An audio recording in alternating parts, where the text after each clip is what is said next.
मंच पर विराजमान आदरणीय आचार्य जी, सम्मानित शिक्षकगण, हम प्रतिदिन यज्ञ के उपरांत पूज्य आचार्य जी के वचनामृत से लाभान्वित हो रहे हैं।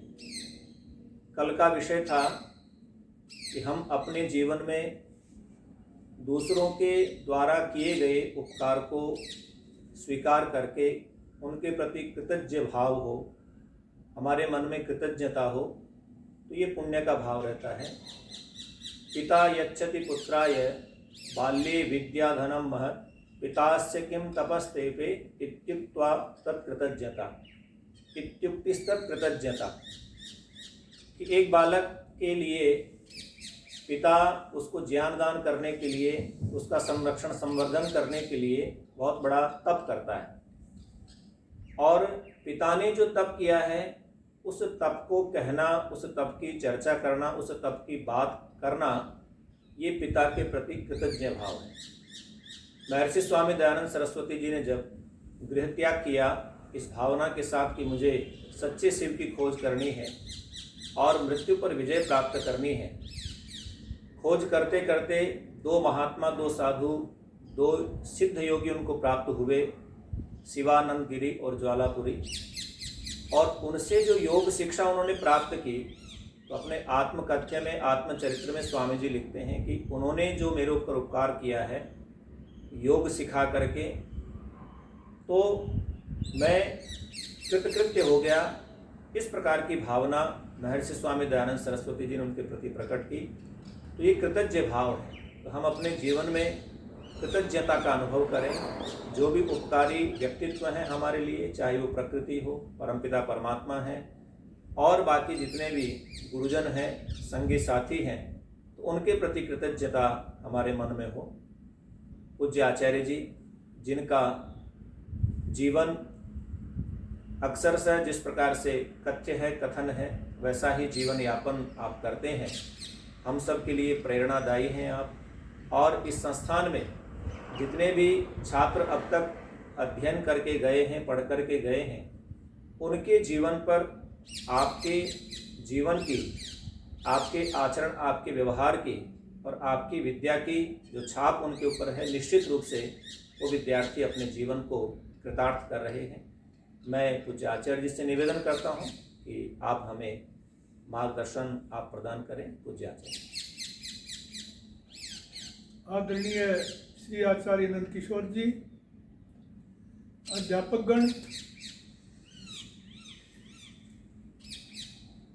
लोक व्यवहार एक इतनी ऊंची चीज है, उससे पराये भी अपने बन जाते हैं। हम अपने साथ में व्यवहार आने वाले, संपर्क में आने वाले लोगों से कैसा व्यवहार करते हैं, उनसे कैसा बर्ताव करते हैं, ये बहुत महत्वपूर्ण बात है कि उस व्यवहार का असर सब पर पड़ता है। महर्षि दयानंद ने व्यवहार भानु एक पुस्तक लिखी इसी बात के लिए, और उस पुस्तक में उन्होंने बताया है छोटा बड़े से कैसा व्यवहार करे, बड़ा छोटे से कैसा व्यवहार करे, और राजा प्रजा से कैसा व्यवहार करे, पिता पुत्र से कैसा व्यवहार करे, पुत्र माता पिता से कैसा व्यवहार करे, और शिष्य गुरु से कैसा व्यवहार करे, और व्यक्ति अपने सेवकों से किस प्रकार का व्यवहार करे। इस प्रकार से उन्होंने काफ़ी उदाहरण दे करके व्यवहार भानु पुस्तकें सबके लिए लिखी है, जिसे हमें अवश्य पढ़ना चाहिए।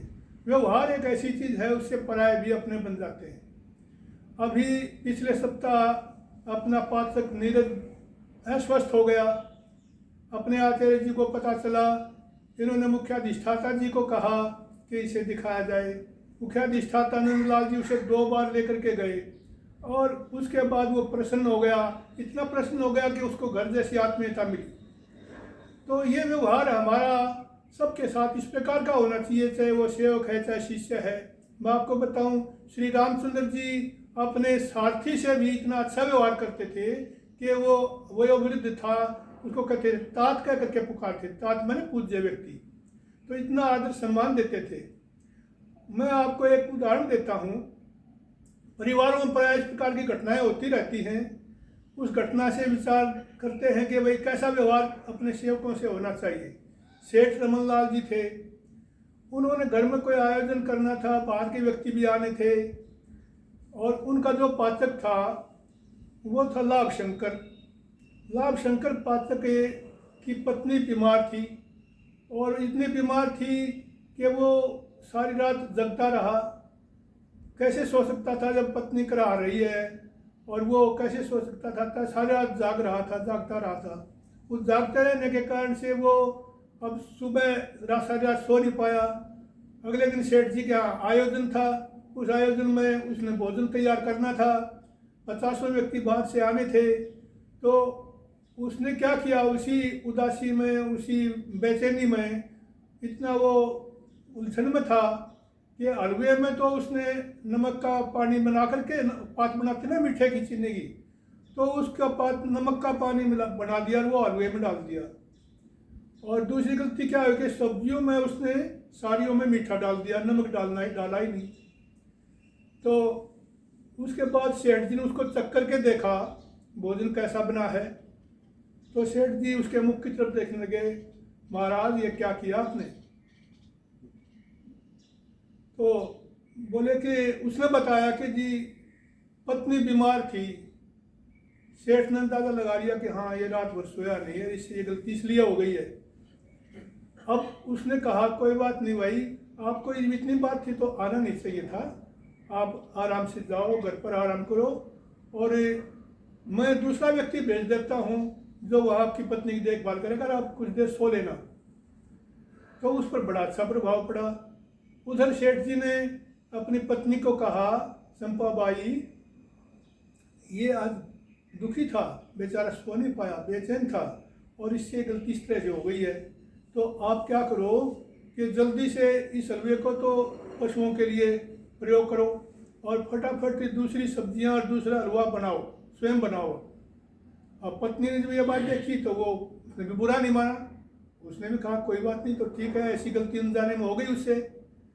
और उसने सेठ जी ने कहा कि परिवार के बच्चों को, दूसरे औरों को, नौकरों चाकरों को और अपने पुत्रों को मत बताना।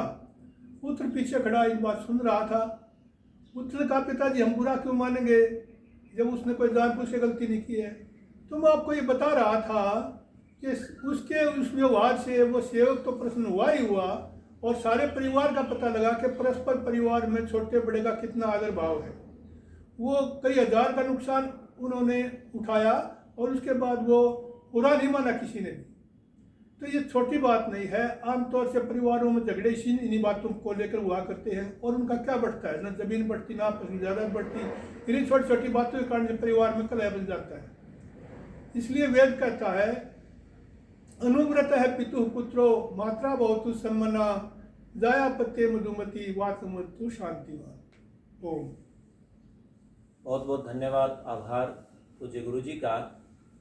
आपस में हमारा परस्पर व्यवहार कैसा हो, एक उदाहरण के द्वारा हमारी जिंदगी के अंदर, हमारे जीवन के अंदर अनुपम इस प्रकार के उदाहरण जरूर मिलते हैं। प्रिय वाक्य प्रदानेन सर्वे तुष्यन्ति जन्तवः, कि जब हम मीठे वचन बोलते हैं, स्नेह युक्त वचन बोलते हैं, प्रेम पूर्वक व्यवहार करते हैं, तो केवल मनुष्य ही नहीं अपितु पशु पक्षी दूसरे भी जीव जंतु प्रसन्न होते हैं। यहाँ तक कि विज्ञान ने ये भी सिद्ध किया है कि जिन पौधों को हम घर में लगाते हैं, उनको नित्य प्रति जल देते हैं, तो जब उनके पास जाते हैं, उनको निहारते हैं, तो उनके अंदर भी प्रसन्नता का भाव वो अनुभव करते हैं। तो हम अपने जीवन में परस्पर एक दूसरे के साथ अच्छा व्यवहार करें, क्योंकि कटु व्यवहार जीवन को हमेशा बाधित ही करता है, और जीवन में हर व्यक्ति कभी न कभी हमारा सहयोगी होता है। तो हम प्रयास करें अजात शत्रु बनकर के रहें, कोई ऐसा व्यक्ति जो हमारा शत्रु न हो। इस प्रकार का व्यवहार जब हम करेंगे तो निश्चित रूप से हमको लाभ होगा। पूज्य आचार्य जी का, गुरु जी का बहुत बहुत धन्यवाद, आभार। ओम।